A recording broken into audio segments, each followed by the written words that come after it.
Everyone, welcome back to our channel Sujatha vlogs and halls. ఈరోజు చాలా healthy recipe అండి, fish eggs fry. మనం చేపలు కొనుక్కున్నప్పుడు దానిలో ఎగ్స్ ఉంటాయి కదా, వాటిని ఫ్రై చేసుకోవడం ఎలానో చూద్దాం. ఫస్ట్ అయితే ఒక ప్యాన్ పెట్టేసుకొని దాంట్లో ఒక 2 to 3 table spoons oil add చేసుకోవాలి. ఆయిల్ యాడ్ చేసుకున్న తర్వాత ఆయిల్ బాగా హీట్ అవనివ్వాలండి. ఇలా ఆయిల్ బాగా హీట్ అయిన తర్వాత ఒక ఆనియన్ని ఇలా చిన్నగా తరిగి యాడ్ చేసుకోవాలి. ఆ తర్వాత 2 పచ్చిమిరపకాయలని సన్నగా తరిగి యాడ్ చేసేసుకోవాలి. ఇలా ఉల్లిపాయ పచ్చిమిరపకాయ యాడ్ చేసేసుకున్న తర్వాత ఒక రెబ్బ కరివేపాకుని యాడ్ చేసుకోవాలి.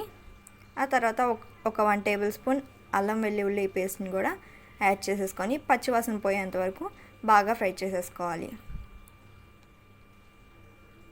చూసారు కదా, ఇలా అల్లం వెల్లుల్లి పేస్ట్ అండ్ ఆనియన్స్ అన్నీ బాగా ఫ్రై అయ్యేంత వరకు ఫ్రై చేసుకున్న తర్వాత బాగా వాష్ చేసి పెట్టుకున్న ఫిష్ ఎగ్స్ని మనం దీంట్లో యాడ్ చేసేసుకోవాలి.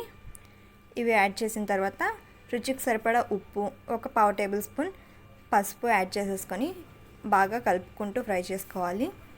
ఈ ఫిష్ ఫ్రై వల్ల, ఫిష్ ఎగ్స్ వల్ల మనకి చాలా యూజ్ ఉండిద్దండి. ఒమేగా 3 ఫ్యాటీ యాసిడ్స్ మనకి ఈ ఫిష్ ఎగ్స్ నుంచి కూడా వస్తుంది. అండ్ బీపీ కంట్రోల్లో ఉండటానికి కూడా ఇది చాలా యూజ్ అవుతుంది. చూసారు కదా, ఇలా మనం బాగా కలుపుకుంటూ ఫ్రై అవ్వనివ్వాలి. ఇది ఫ్రై అయిన తర్వాత సేమ్ ఎగ్స్ ఫ్రై లాగే ఉంటుంది.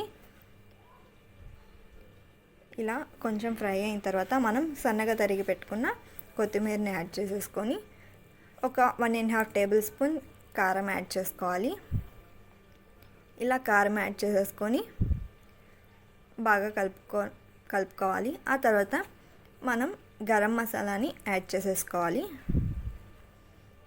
గరం మసాలా లేకపోతే ధనియాల పొడి, జీలకర్ర పొడి ఇవే యాడ్ చేసేసుకోవచ్చు.